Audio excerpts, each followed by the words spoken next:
Good evening, ladies and gentlemen, fellow counselors to Scary Stories by the Campfire. We are your counselors this evening, Jason, And Jeremy.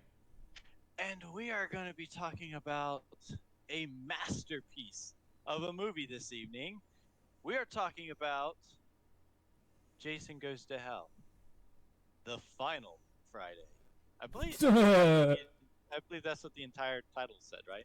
Yeah, It was the final Friday was Final Friday. was, was the subtitle. This was the first movie by New Line Cinema, I believe, right? Yes. That did the Friday movie, and they should have just left it with Paramount because this movie was a dud. This movie was bad. It's bad. Bad, and which is funny to say because growing up, the poster for this movie, the one that had like the hockey mask with like the snake-like creature going in through the eye holes and whatnot, that was like one of the most memorable posters I'd ever seen. And actually watching the movie is a whole lot worse. So kind of a letdown. I don't know. The poster was awesome, and the movie was a letdown. But apparently, there was a book that came out that is supposed to tie Jason Goes to Manhattan and this movie together. Oh, so there was a whole section that connects these two movies that they just didn't bother to explain. They put it in a book. Yeah, allegedly there was a comic book that bridged the gap between part 8 and this one. It followed Jason after he was dipped into toxic waste in New York City. He walked his way back to Crystal Lake, and it also explains why the FBI has a task force specifically out to get Jason. Wait. So he walked back to Crystal Lake as a boy? That I don't know. I guess it didn't bother to explain that, did it? No. Oh, goodness gracious. This movie was apparently, a train wreck. apparently there was a lot actually that was cut out from this movie. Um, apparently the only person who actually viewed any footage during the 28-day filming or shooting time was the editor David Handman, which means nobody was viewing the dailies after shooting. Oh, And that's they were too focused on moving on to the next thing to stop and make sure what they were getting was actually usable. And Adam Marcus made so many first director mistakes.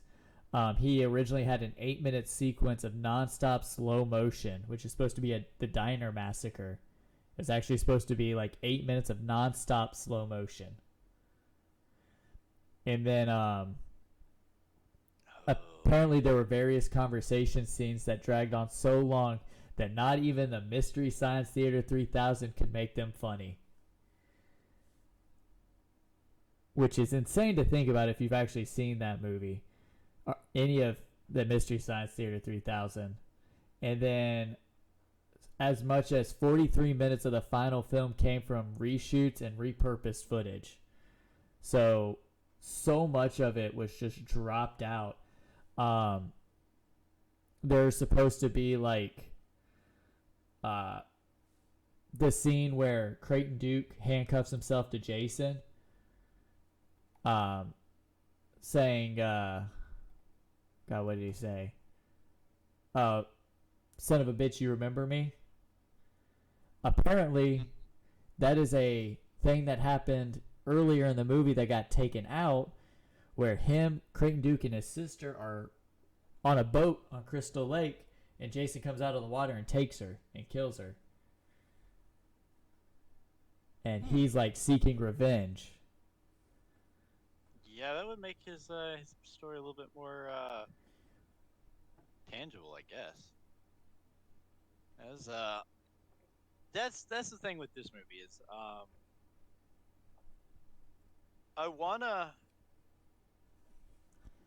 I hated Jason Takes Manhattan. I hated it.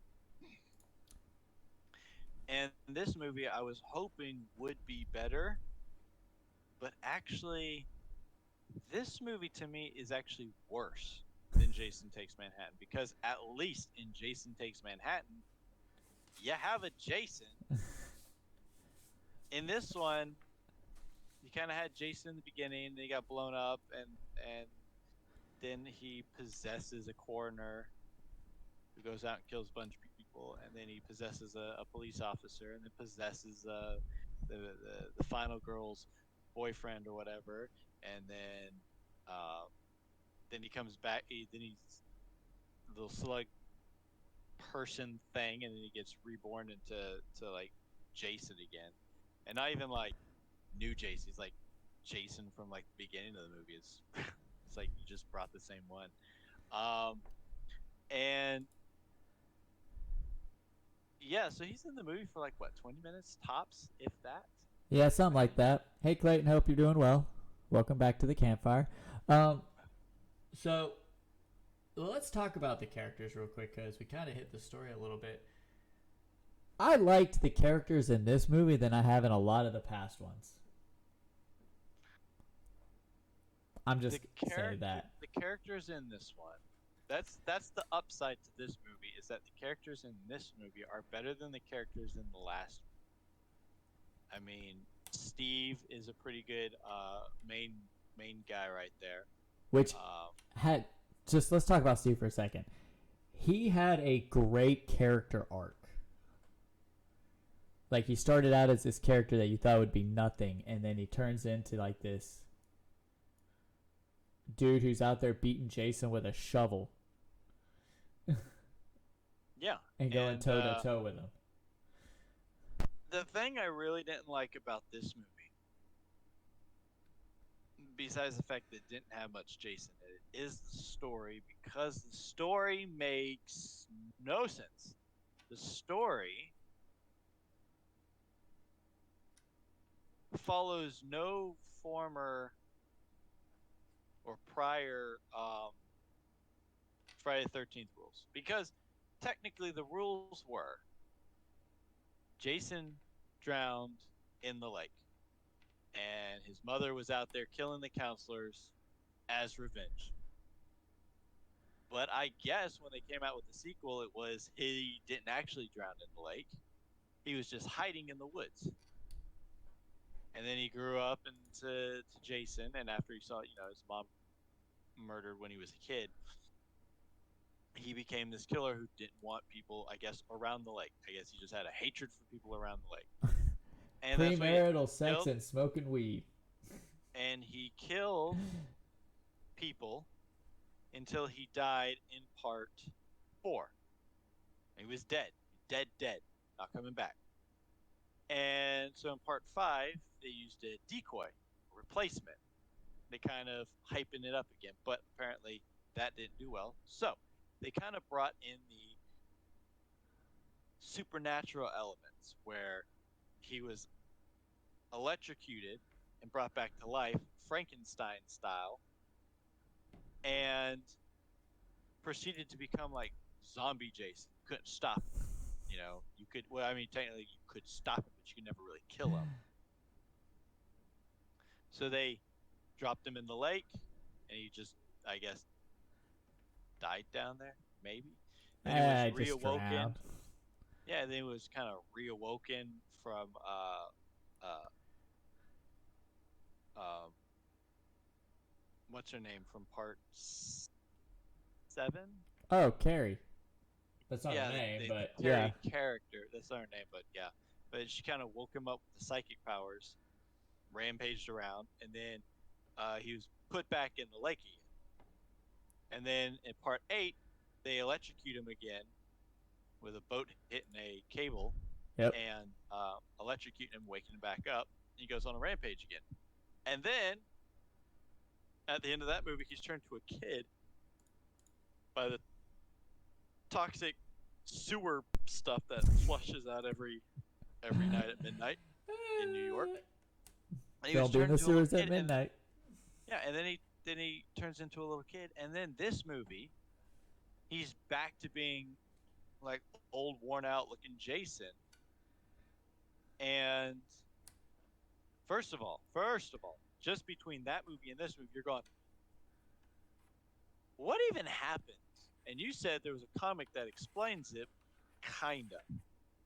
But in this movie, they decoy him out with an agent, and he they blow him up, and now all of a sudden they got this story arc where he can possess people and he can be reborn only through another Voorhees, which They're apparently he has a sister. So now you got this like little slug Jason possessing people, which has never been explained before. Now we did come up with a pretty me and Jeremy did come up with a pretty cool theory, because in the movie, in the Voorhees house, Steve was rummaging through some stuff, and what did he find, Jeremy? the Necronomicon. That means Jason is a Deadite, ladies and gentlemen. Jason is a full-fledged Deadite, except without the squeaky little voice thing. No, I think that was just a fun practical thing they threw in the movie, but it would explain a whole lot of the stuff. It would. But yeah, then he's rebirthed as the Jason from the beginning of the movie, which is really weird, because you would think he would just be like this kind of newer looking Jason or younger looking Jason, but he's not. He's still old, raggedy, dead, zombified Jason. And yeah. Then they stab him with this special dagger, and then like the corpses in the ground start dragging him down. Yeah, it's supposed to be like some sort of dagger that can only be held by a Voorhees. And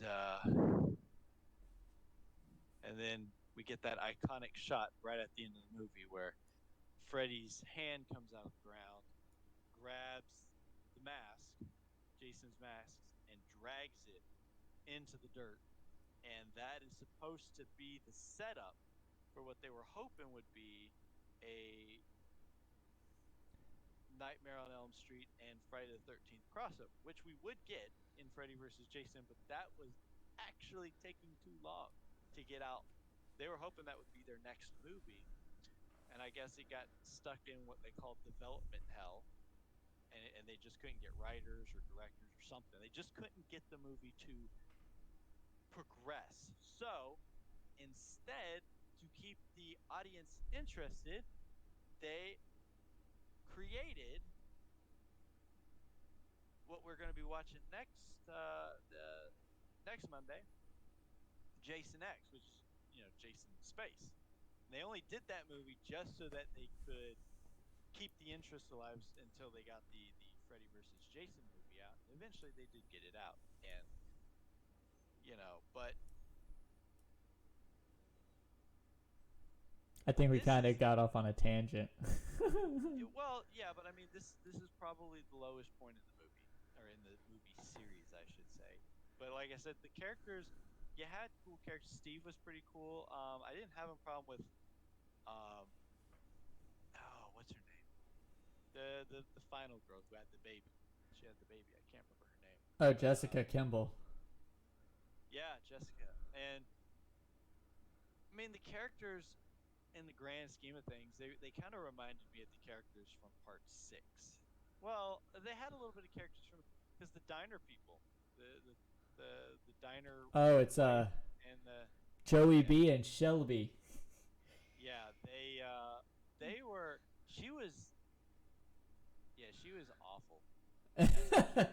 She was funny, but she was awful as a character. And oh God, she was great. So they brought a little bit of humor to the movie, which was fun, and like the part with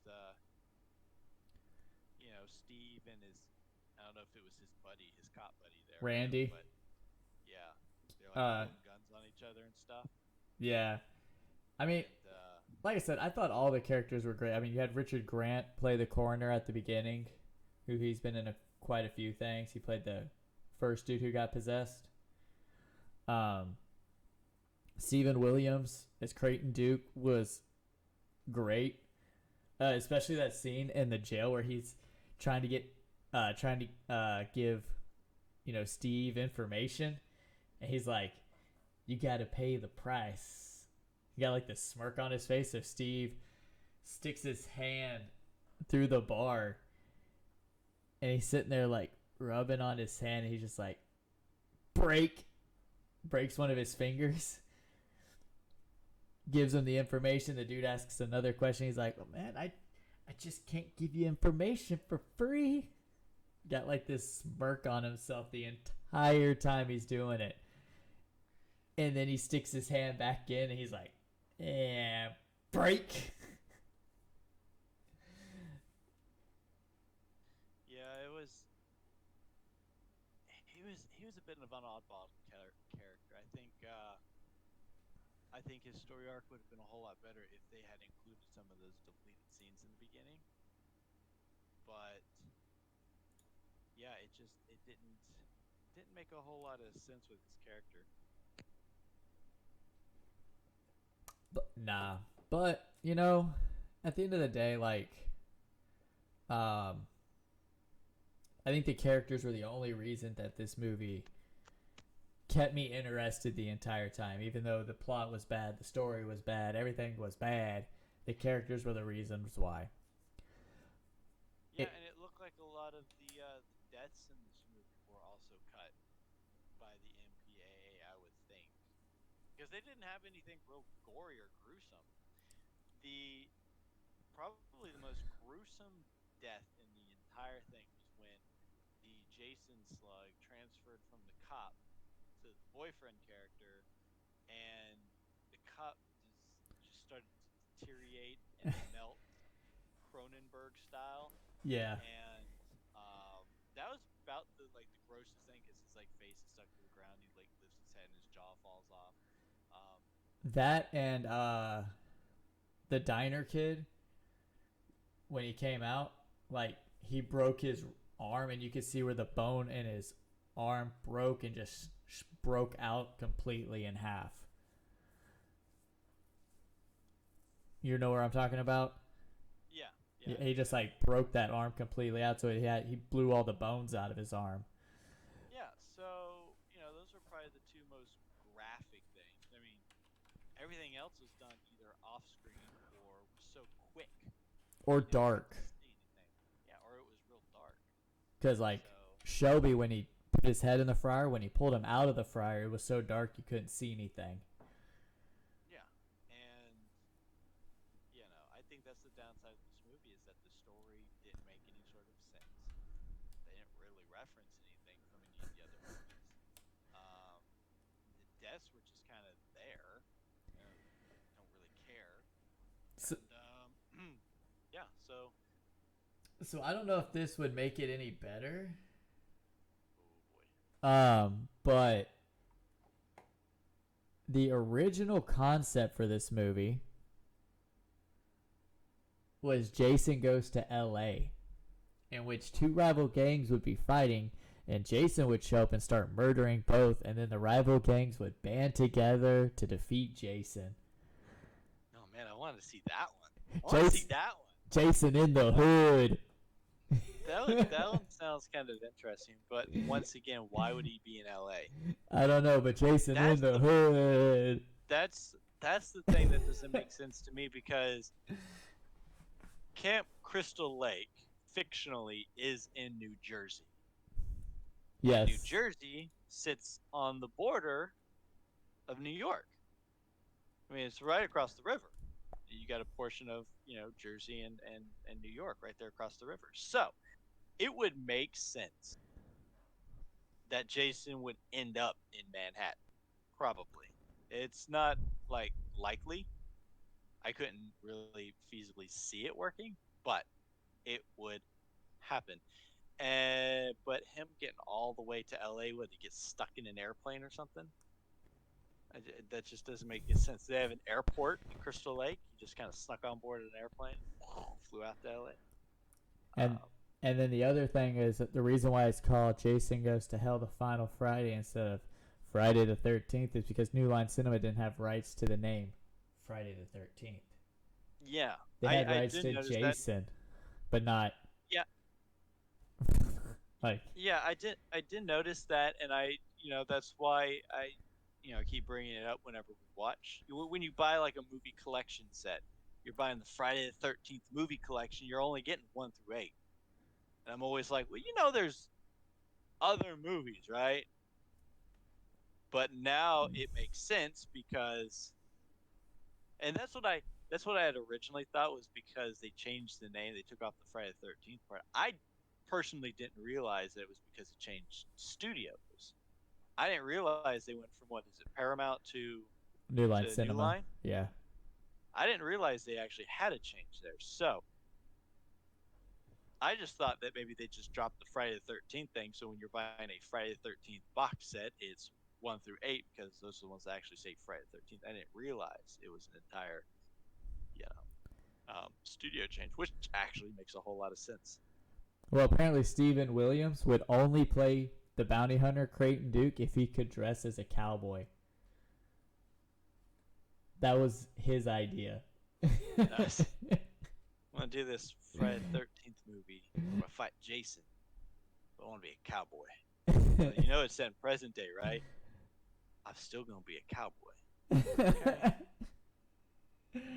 That would have been funny. But there's a Jaws reference in this movie. There's a Jaws reference. Yes.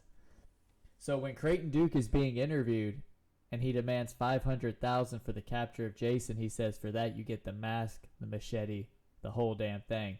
It's a reference to Jaws when Quint demands 10,000 to kill the shark. He says, "For that you get the head, the tail, the whole damn thing." Boy, they are just. They're just throwing all sorts of little references into this movie, aren't they? Because we already talked about the Evil Dead reference. Now there's a Jaws reference, and then there's the Nightmare on Elm Street reference with the Freddy Krueger claw. Well, the jungle gym that was in front of the Voorhees house that gets toppled over, it's the same jungle gym that was used in The Birds with Alfred Hitchcock. Oh my God! What? So this is just Jason the tribute. This is what this is. This is Jason the tribute. We just throwing everything in this one movie, and he lifted that thing so easily. Oh, he did. No Just one threw goes. it over. Those things are like what? Usually like concreted into the ground or something. He just like threw that thing around. Like that guy was stuck in it too. Like, yeah, it was a mess. It was a mess of a movie. So, according to co-writer Riker, Dean Laurie, the biggest mistake he made was writing a baby into the story and Creighton Duke's sudden appearance in the lore despite never being mentioned in the last 8 films and some of the rules to kill Jason. Everything we've touched on so far. Yeah, I mean the baby thing. I don't think it really mattered. The baby didn't really play a part. It just added an extra layer to the main character. Is that she was a mom. Oh, You know snapadillas. what? So, 2 things. Would you have found this movie more interesting by its title if it was called Friday the 13th Part 9, The Dark Heart of Jason Voorhees? I mean, not really. I mean, that title makes a little bit more sense because it actually started off with the coroner eating the heart for some reason. But I mean, Jason Goes to Hell is not that far off the title anyway because kind of where he got drugged down to at the end of the movie. So, And then they had somebody else audition for Creighton Duke. He's the main character in another major horror franchise. oh, He's like the voice of horror movies. Like he's in oh my god, what's that one at the amusement park? you mean Tony Todd? Sure do. Tony Todd was going to be Creighton Duke. He auditioned for it. They turned him down First, because he didn't want to dress up as a cowboy. but he lost it to Stephen Williams. You know what? I could probably. There was something about Creighton that I liked about Creighton because his character didn't fit the story at all. Like he was there, and like you had said, I think he was supposed to have more stuff built into the main story there, and it all got cut, so he was just kind of there. But he had this kind of fun, kind of almost demented personality to him. Like like we had mentioned earlier when he was breaking Steve's fingers. It's like you didn't really need to do that. You could have just told him, but he's like, I'm gonna break your fingers for fun. Or stealing the I baby. Yeah, he stole the baby too. Come to the Voorhees house alone. Yeah, but I don't think he was actually. I don't think he was actually going to do anything to the baby. I think Probably not, but the fact that you stole a baby. I think it was more of a lure to get what's her face out there. Um, that way that I guess she would be able to use the knife to kill Jason, which once again, it's a rule that, as we have said, doesn't make any sense. They never speak of it in any of the movies. Well, Richard Gant was also supposed to play Creighton Duke. Who? The coroner at the beginning. Oh, oh, oh, oh, oh, oh, oh, oh, oh. He read for Creighton Duke as well before being cast as the coroner at the beginning. Again, I think Stephen Williams was just really good in the role. I think he, like you said, his character's out of place, but he brought good energy to the character. He brought a that demented sense to it. I think he played it very well. He helped push the movie through, so to speak. Yeah.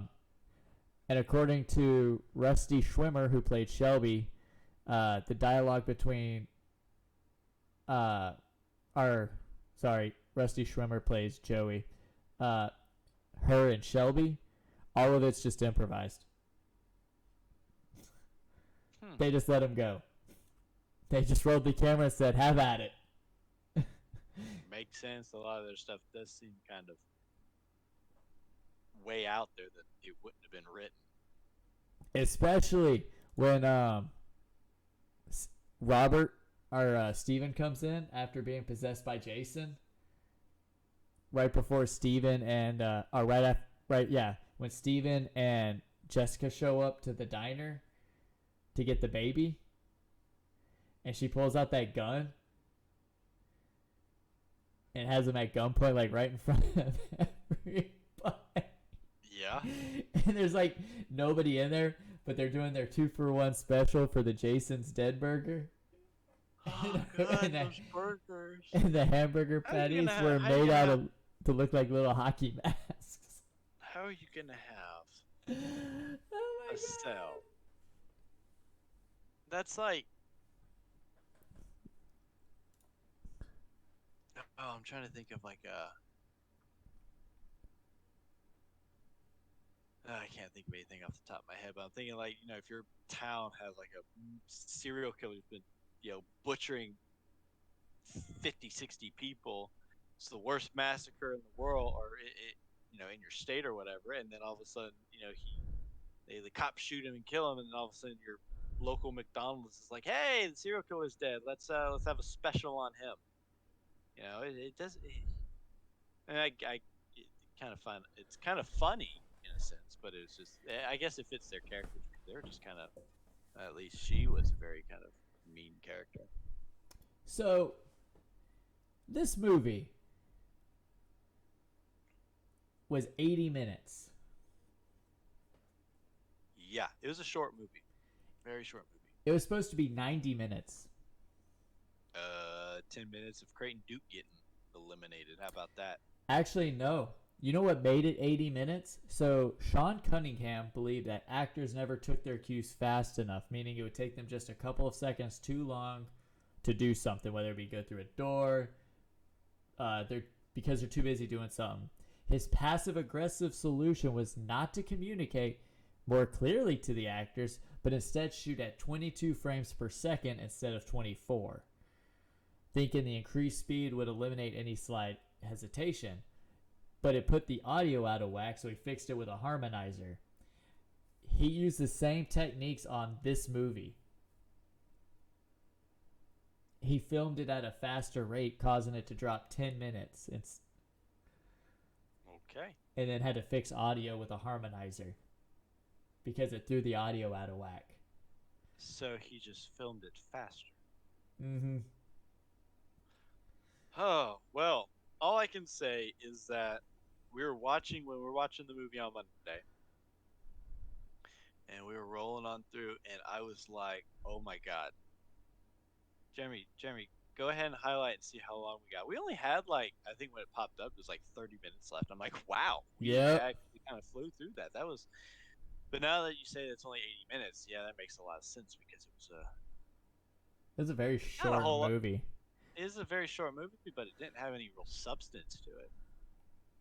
There's like nothing that was like real gripping that really moved it. It was a fast movie because it was a short movie, not because it was a good movie. Difference. You could watch a 2 hour long movie and feel like 30 minutes because it's a good movie. You can watch a 80-minute movie and it feel like 3 hours because it's a bad movie. Well, you But can blame all the screenwriting problems to that assistant coroner. You know, the dude who's like giving Jason the bird and all that? boy, did he partly write this thing? He's one of the screenwriters. That's Dean Laurie. Oh. So we can blame him. Yeah, let's blame him. And his character was Oh, stupid. God. Which we did get to see Kane Hodder Yes. in a cameo role, and then he died. Yeah, but they don't even show it. They show it on that TV screen with that Mystery Case Files TV show. We just want to warn you that the photos we are showing you, even though it's all live video, the photos we are showing you is truly graphic, and it's just like Kane Hodder leaned up against the wall. He's got some blood on his face.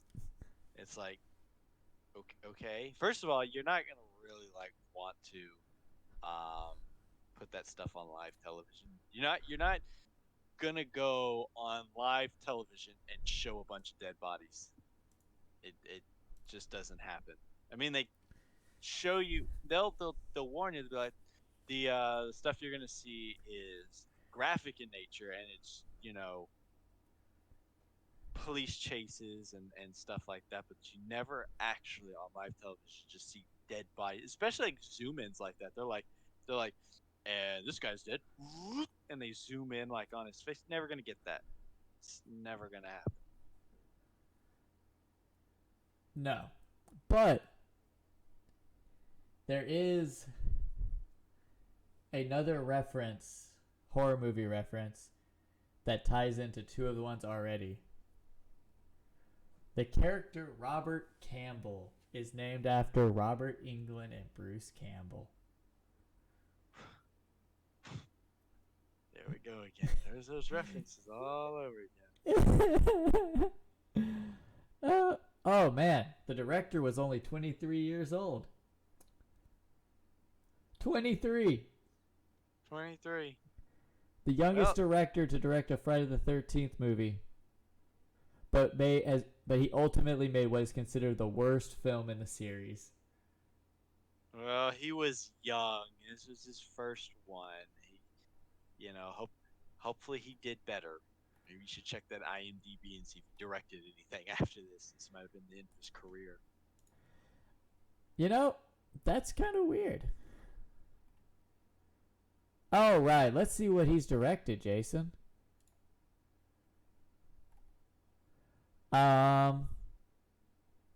Conspiracy. I don't know what that is. He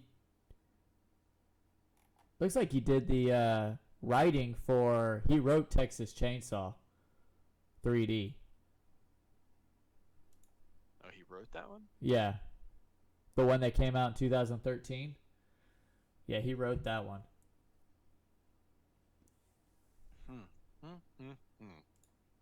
Is that it?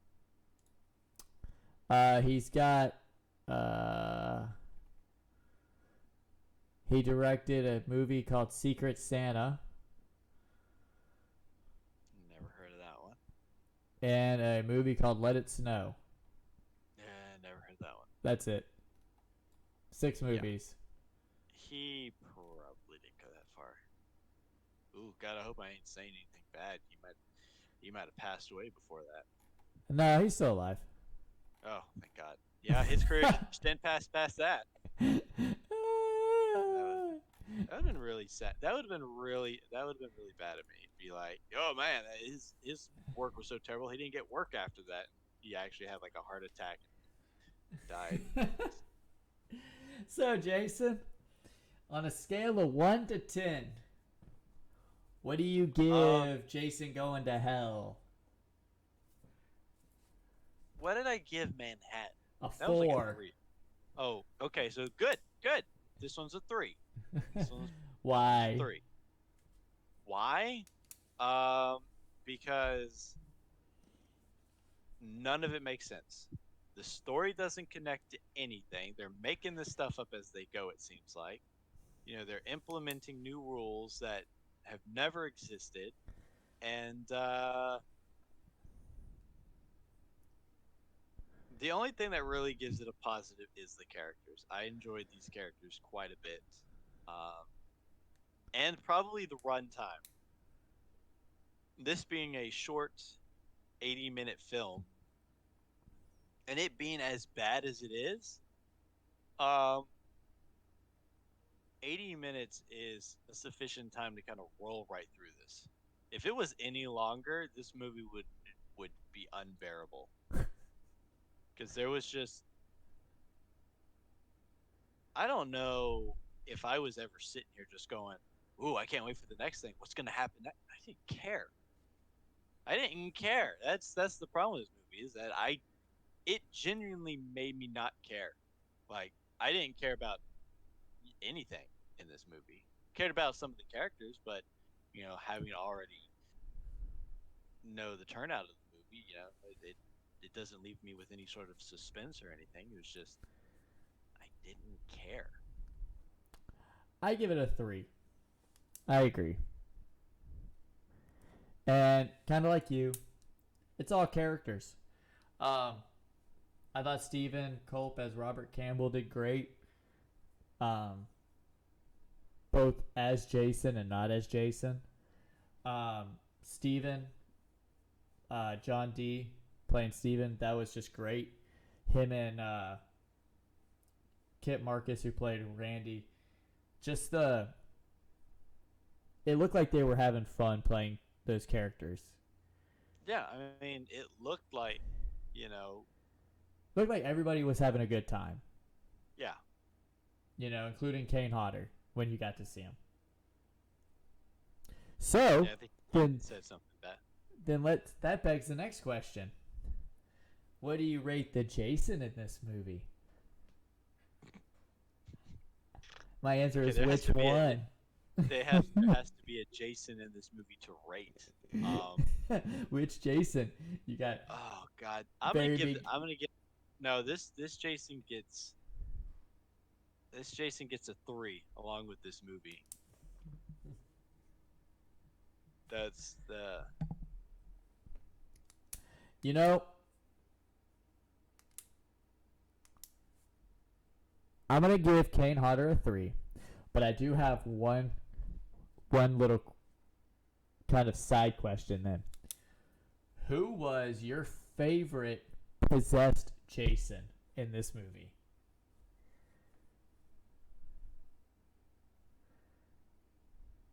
well. There was the coroner, then there was the cop, then there was boyfriend. I'm gonna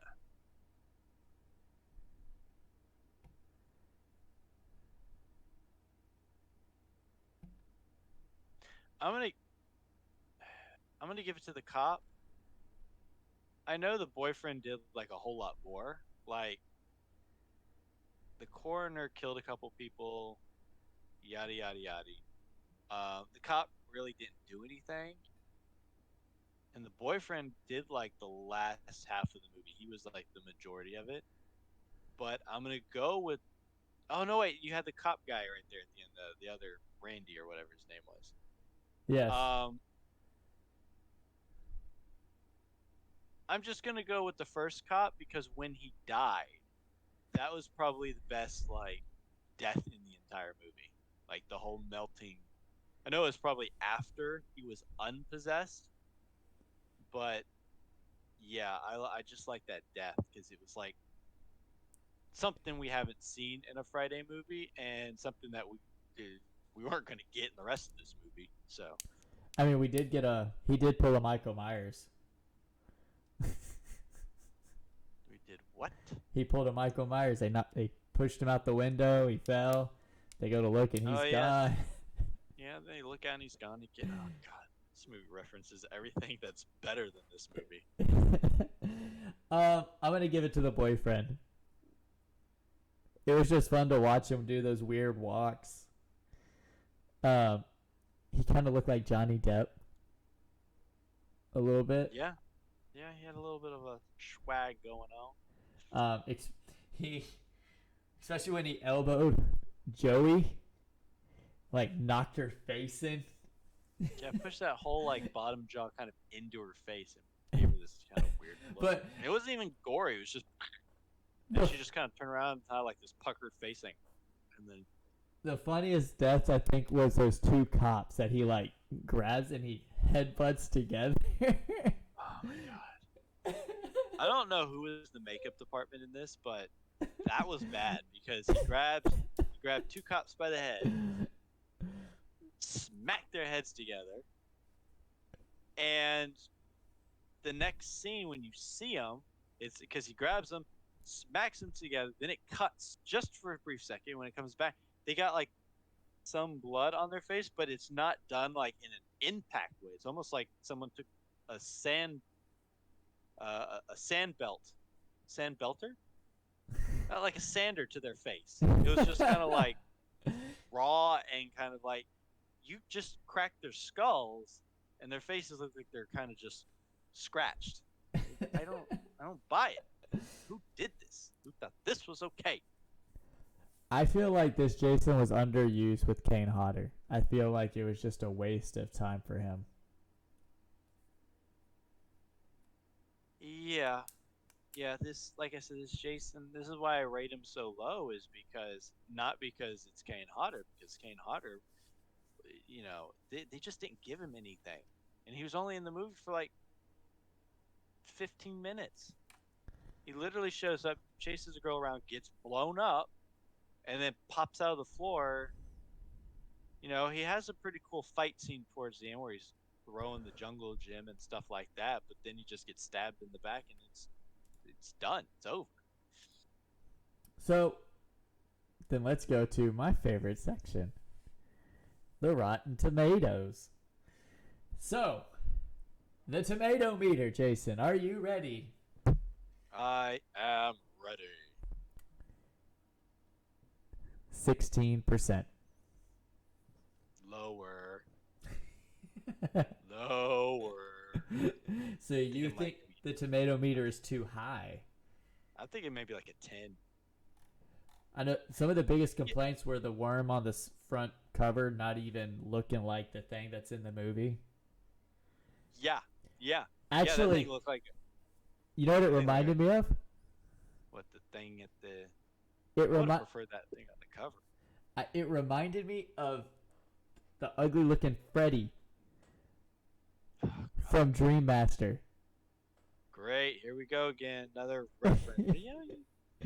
References all over the place. It kind of looked like that. And then the audience score. Are you ready?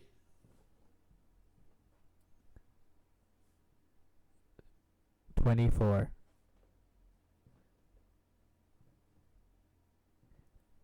The Wow, audience. Audiences like this movie a whole lot more than the critics did. You know what? I'm gonna agree with that one, because with critics, you're looking at all the technical stuff. You're looking at the story. You're looking at the costumes. You're looking at the special effects. You're looking at the design. So, from a critical standpoint, yeah, the movie's probably lower. But from an audience standpoint, there's a lot you can watch in this movie and still relatively enjoy. Like I said, some of the effects were pretty good, like the melting cop. The characters are relatively likable. Um, and the movie does move at a fast pace, so I can't sit there and complain that I was, you know, slugging through it because it flew. It was gone and over with. So, if you're, I'm not gonna say like I'm gonna watch this movie again. It's not like I'm gonna sit down and go, you know what? I just got a hunkering to watch some Jason Goes to Hell. Yeah, it's not gonna happen. Now, if I'm sitting down, we're having like another one of these marathons. Where you just sit down, you watch Friday the 13th all the way to the end. You watch all the Friday the 13th movies. Of course, you're gonna watch this movie. It's not even a movie like I would just skip because you can find those movies in the series where you get to a point you're just like, I'm just gonna skip this one because I really don't like it. This one's not that. It's not bad enough for me to just want to skip it entirely, but it is bad enough that I don't want to watch it by itself. I'm never gonna have a hunkering to watch this movie. So I'm looking at the critic reviews. Um, if Jason Goes to Hell had been a standalone film, it might have worked but as a Friday the 13th movie, it sucks. Um, Yeah, and that's what I was thinking when we had started the movie and we were watching it, and I was just like, with all the weird stuff that's happening in this movie, you could almost take this as a reboot or like its own thing. Like it doesn't tie to any sort of continuity. It's just kind of its own thing, and it would make sense. But you would have to kind of reintroduce who Jason is. Yeah, because if you took this movie and you went, "This is Jason Goes to Hell. This is its own movie," you show people. It essentially starts with him getting blown up, and you're just kind of like, okay. Now, if they took some of the deleted scenes and put those back in there, and maybe kind of gave a quick recap of who he is, then yeah, sure, I could see this working as a solo movie. And if it even was a solo movie, I would rank it a little bit higher. well, But the other one is aimless, overlong, confusing, and in possession of plot holes large enough to land a fighter plane on. did he say long? Yeah. This movie was not long. It was not Well, long. that's okay because next week we get to go super campy because I guess New Line Cinema was like, you know what? We just need something to tie it over. Like you said, let's throw him into space. Yep. I don't know why they decided space was the best frontier, but I guess they decided maybe to do it in space because,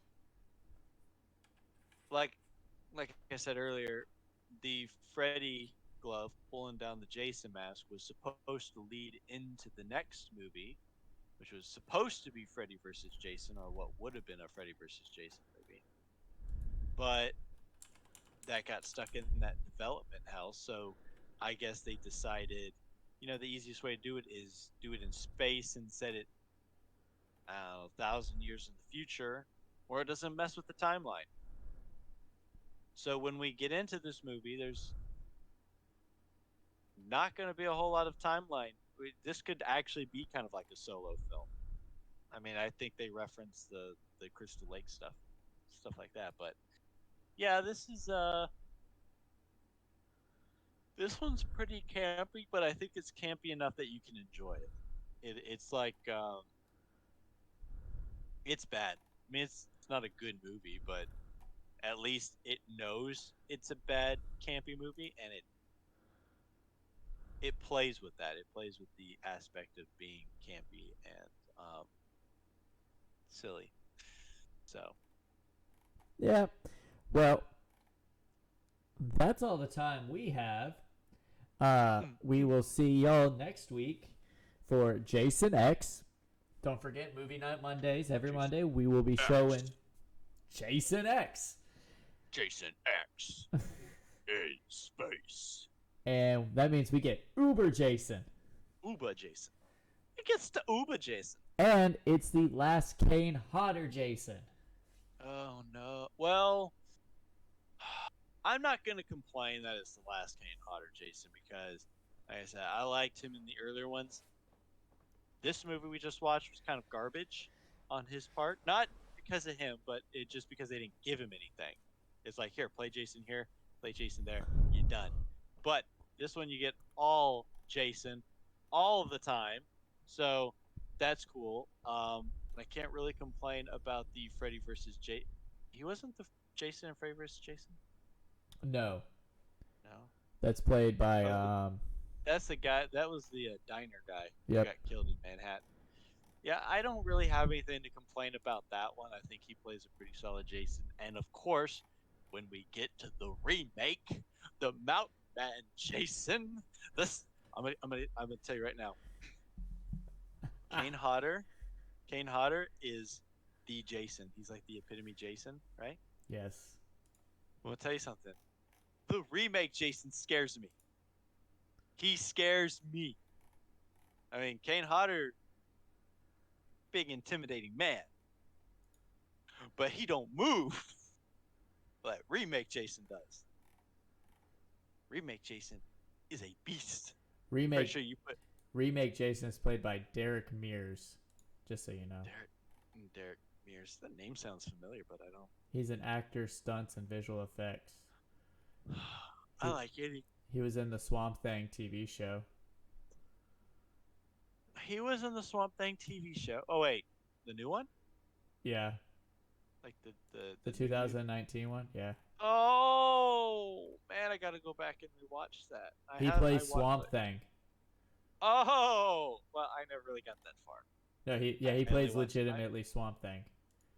I watched 2 episodes of that. I got really excited for it, and I watched the first episode, and I was like, "Oh my god, this is amazing! This is the greatest show ever!" And then, I swear to God, the very next day they said they canceled the series. It's gonna get its 1 season run, and it was done. And I lost all faith in humanity because that was, okay, crazy tangent before we get out of here. If you like horror, and you like your comic books, like I do, should be on HBO Max. Get out there and watch Swamp Thing. It does have a mixture of horror and it's based on a comic book. And for a studio that does, shows for streaming and whatnot, streaming services, the show, I believe, was created by the same guy who did the Conjuring series, and he also worked on Aquaman. I think he directed Aquaman. But the practical effects in the show are amazing, and the way they intertwine it with the CGI, it's almost seamless. You can't tell the difference in a lot of it, and it is. I watched the first episode and absolutely fell in love with it, but then, like I said, they kind of broke my heart when they said it was canceled after the first episode, and I was like, that's garbage, because it got nothing but positive reviews. So, when you let terrible TV shows keep getting season after season, Fast and the Furious can get 19 terrible sequels, but Swamp Thing can't get season 2. Yeah. Well, everyone, we will see y'all next week. Hopefully see y'all on Movie Night Monday. Y'all stay safe out there. We'll see y'all next week around the same campfire. Later.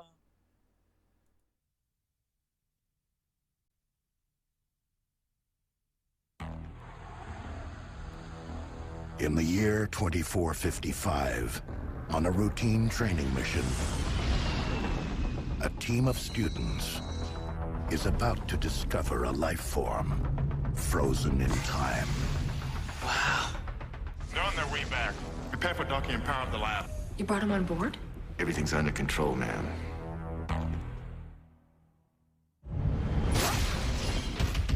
What the hell is going on? Jason Voorhees, that's what's going on. He's an unstoppable killing machine. Guys, it's okay. He just wanted his machete back. How do we get off the ship?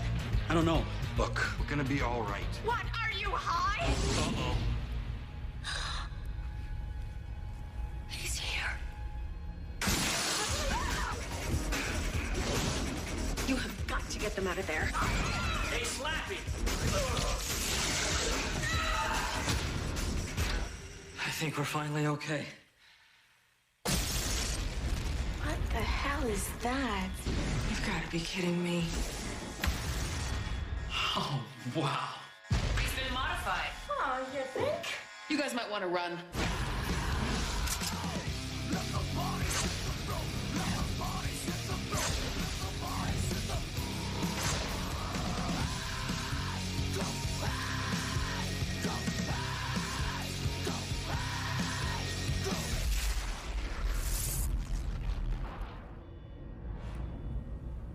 I don't think he's out there.